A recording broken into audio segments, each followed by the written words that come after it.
Okay, if you just joined us, it is still Enterprise Morning on Enterprise Television. Now to our main conversation.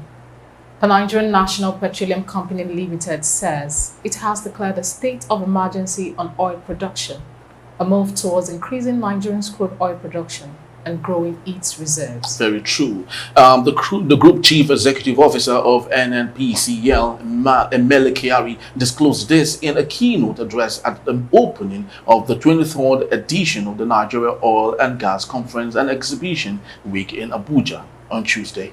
Very true. KR declared that NNPCL have decided to stop the debate and have declared a full-blown war on the challenges affecting crude oil production.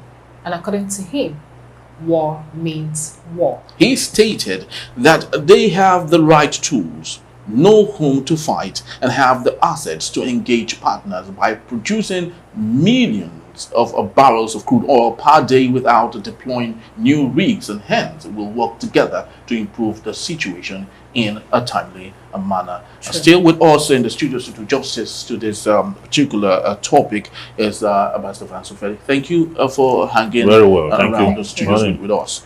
Yes, so let's get into the meaty part of our discussion. If wishes were horses, beggars would ride on it. Talk is cheap. Yes. I don't know. Do you really think Melekari is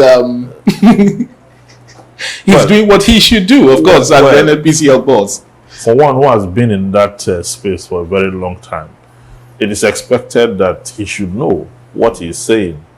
And my question is, why now? Were you not there with the rots all this while? How come you just got to your head now that you have to declare a state of emergency? And the declaration of a state of emergency was appropriately critical. It said that it's a declaration against the challenges militating against the quantity of production per day. That with what Nigeria have, okay, we can do at least 2 million barrels per day without even changing the rigs we have. Now, these very challenges were not specified. They were not mentioned. Whether the human challenges are the infrastructural challenges. But he made mention of the fact that they are going to replace the pipelines that were built over 4 decades ago that are currently being used. Some of them are 40 years old and all that are being used, and they are going to replace it. They are going to ensure that all the challenges are taken care of so that we can now be doing 2 million barrels per day and more. But why he was declaring the state of emergency, he did not declare state of emergency on oil theft. You understand? Crude oil theft. So why is that left out?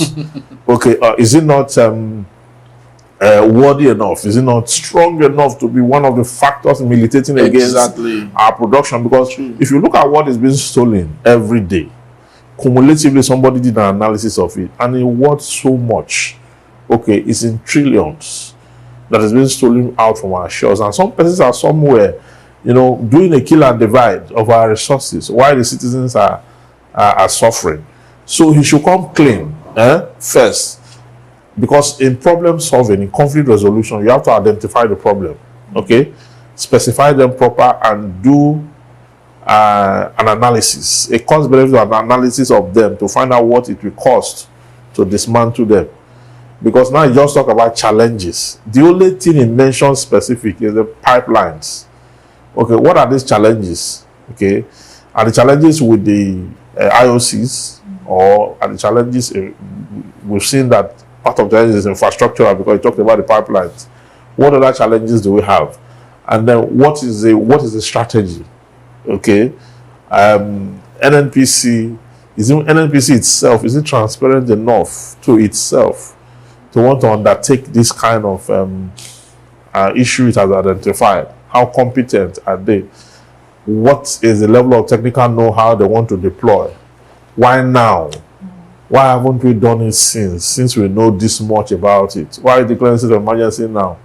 To improve it to 2 million barrels per day, and then to give us a yield of such. So there are so many questions that comes around what he has just told us. Okay, They are the ones in the field. They know more and they know better.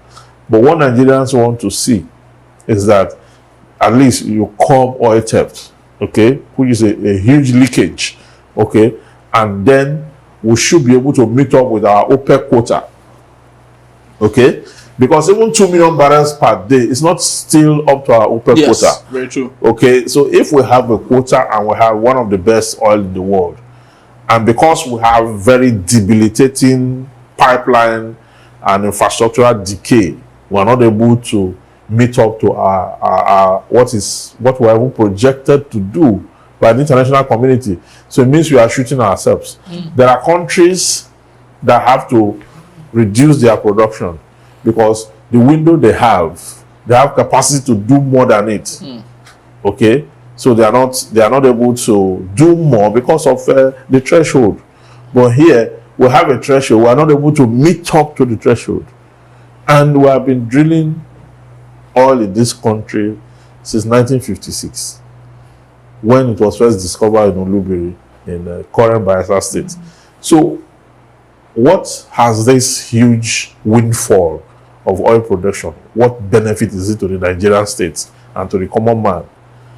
And to think that you are declaring state of emergency now that you have declared state of emergency, is it going to improve the lives of the people?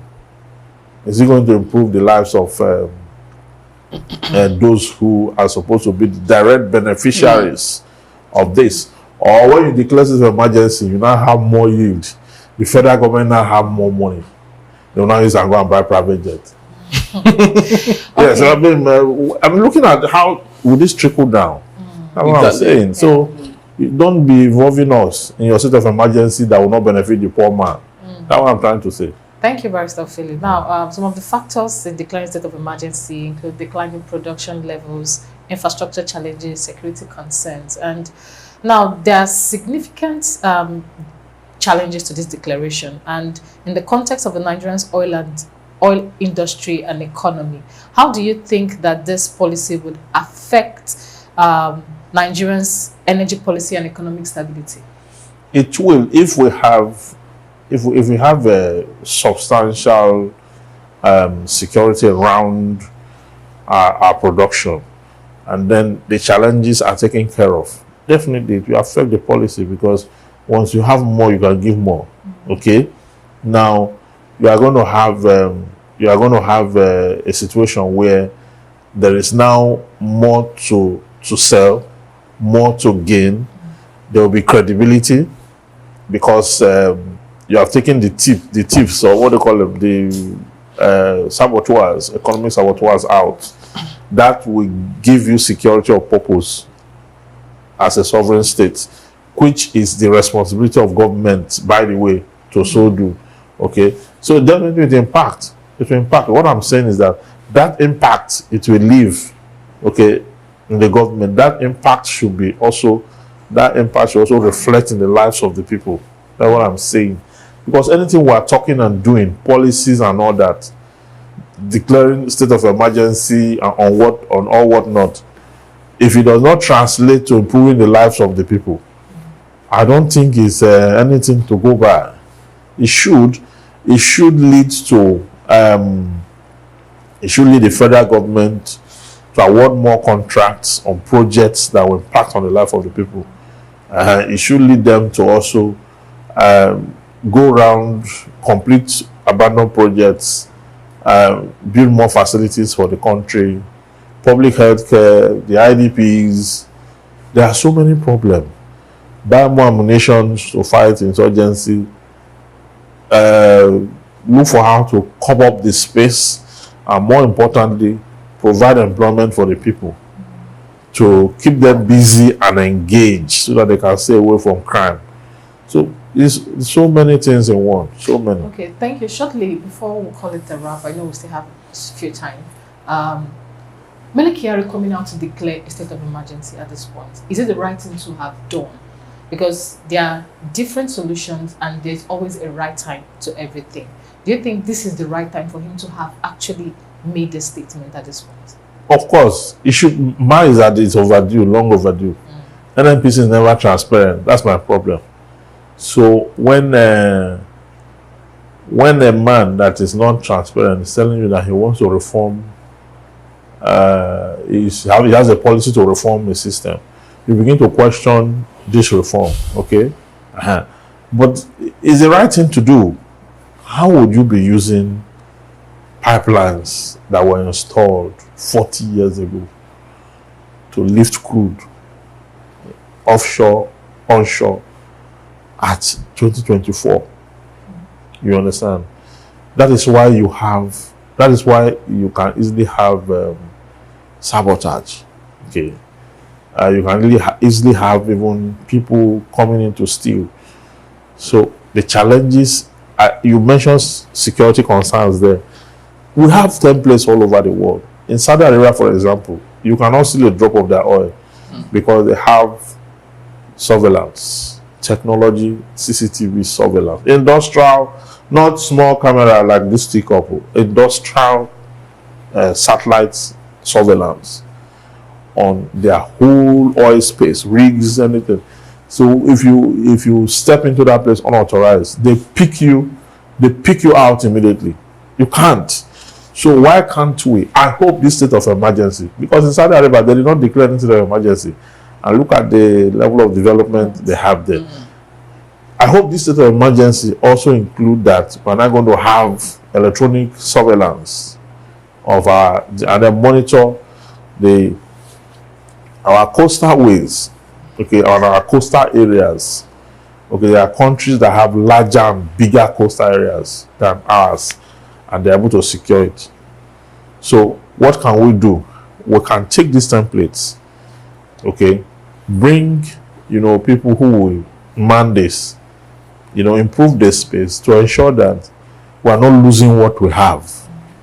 Because we are losing what we have on a daily basis, and we're not able to attend to our citizens. And that's not a good way. If you build walls around your community and you leave a hole somewhere, that hole, water will from that hole enter, snakes, cracks, whatever it is from that hole enter to sabotage whatever you have built. So that is what is going on. So let us have a system where all the leakages militating against this common commodity that we have is checkmated, and let the Nnpc be as transparent as possible, so that this oil gold that we have will become a blessing to us as a country. Because right now we are not sure what it is to us. All right. So while we talk about transparency with the Nnpc, in one of the newspaper headlines, we have Mele Kyari to IOC's Nigeria will produce its own oil, won't wait for you. That's a very big, bold statement. Yeah. But of course, coming from the allegation Dangote on the IOC, saying they are frustrating his refinery, of course, his project. Do you see a Dangote possibly going into taking out oil from the soil as a solution? Of course, if Mele Kyari is saying we won't wait for the IOCs, we'll do it ourselves. Of course, it takes more than enough to have that done. Do you possibly see Dangote going from refining to bringing it off? Oil mining. Yes. Mining and prospecting. Yes. Or if you have the technical know-how, and then he signs a joint venture with the Nigerian government, he can do what the IOCs are doing. What are the IOCs doing? The IOCs are mining. When they mine, the federal government pays them with crude. You understand? Pays them with crude. Okay, so they have a joint venture agreement in that area. They won't give you money, they pay you with crude. So why not? Do you think they would actually give Dangote the opportunity to actually get into the joint venture? Now that they are having problem with the IOC, why not? But the only problem I see with Dangote is you just floated a refinery.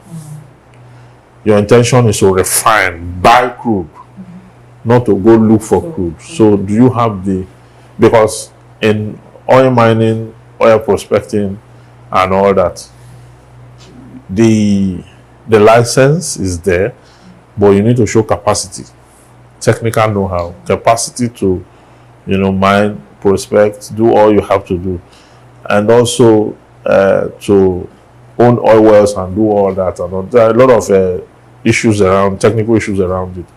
So if he proves that he has the capacity, why not? But one question he will ask is, the refinery he built, has it succeeded? What is the success rate of that refinery? Because I'm tired of analyzing Dangote's But is it not too early to start asking the success rate of his refinery? Because no, based on the question he asked, that is it possible that, or could Dangote still go down? If I'm in the board that wants to approve license for him, the first question I'll ask him is, that refinery, the way you do the other day, what do you offer?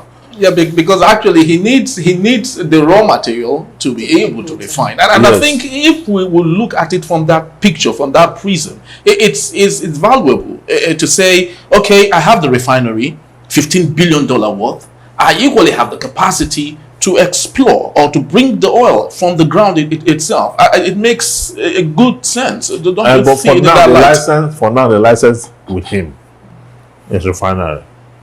Okay, that is left to, it's up to him to do what, he's a businessman. So rather than complain, maybe he needs to think inward. Okay, as a national, he needs to think inward to see how best, what can he do to secure that new line of business, and what can he do to be successful in that line of business. I believe he has advisors and those who put him through what is expected to do. He's able to approach the government at any time. So, the government also had supported him all the while. Okay, the government, the banks, they've been with him. So he should know what to do that will make that business to succeed. All right, so while we hope Dangote goes into exploration itself, let's equally take a look at one of the key elements militating against us not meeting the quota. Of course, you did talk about it, which is crude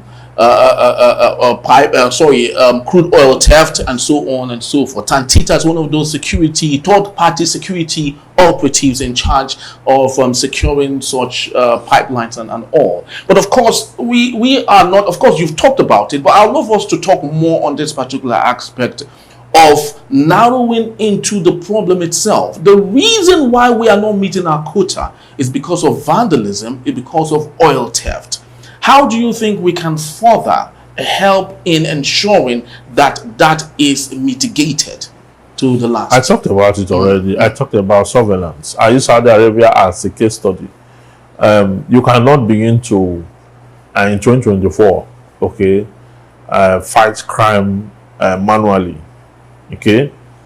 Because all the while you have fought this using the Navy. So the Navy will carry gun like they are doing conventional warfare, like, armed soldiers or infantry, chasing and all that. It has gone beyond that. Now you need satellites, now you need technology, you need surveillance, you need drones, you need equipment, unmanned equipment that will survey the place and give you back-end reports of what is going on in your oil field. Okay, that is where we need. I think this state of emergency, in my mind, because they talk about little about security concern. I don't know what that means to them, because for me, I think the issue of security is one of the major issue. Major issue, even though it was not clearly stated as a major issue. The focus on the pipeline is not so much about the hardware facilities. It's much about the software back-end report, surveillance to see what is ongoing, and then report same back to a control room. And then you have the right security apparatus deployed to go curb those issues.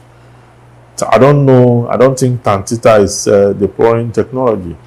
Even though they were paid huge. They had running battle with the Navy, that the Navy is responsible. They've made that allegation, which is it's not false that internal forces also aid the external forces. It is the rat in the house that will go outside to tell the one on the street that landlord has brought fish to the house, okay, so that they can feast. Yes. So if we look at it, there is no way this declaration of state of emergency will amount to anything if it does not carry security as the primary. Yeah, because what we are losing to theft, if you put them together with what we're able to produce, then we'll be in a good place.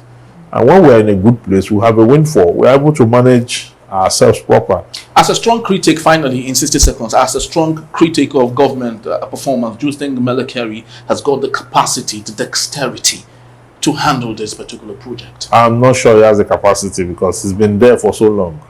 When Nnpc was changed from a corporation to a company, you know, I've not seen any improvement from the Nnpc.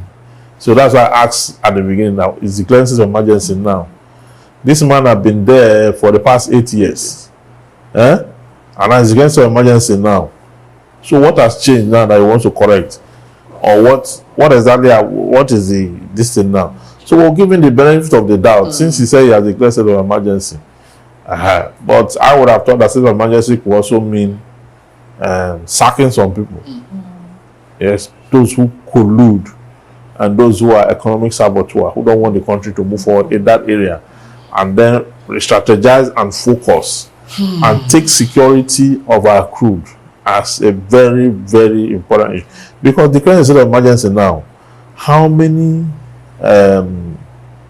security appliances or infrastructure or personnel, apart from the Navy and Tantita, the federal government brought in?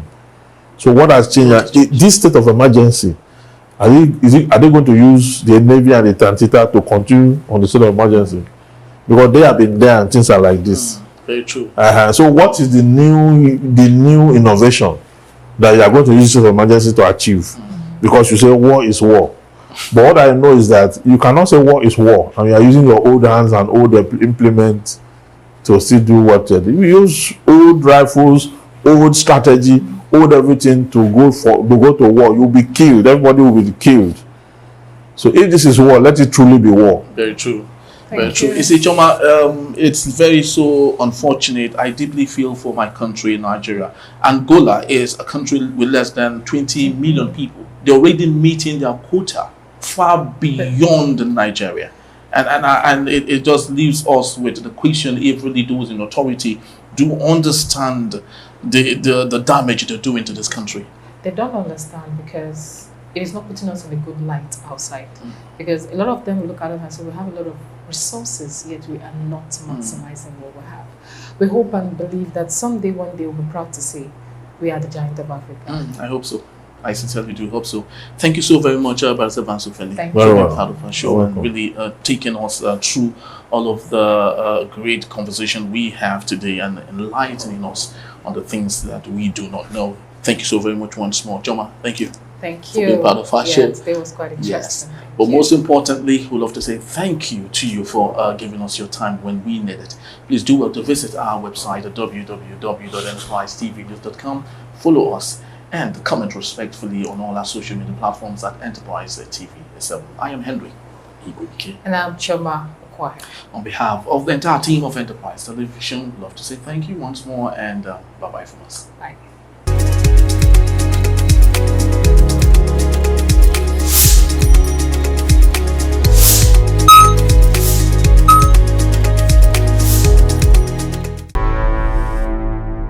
Enterprise TV, a tradition of truth.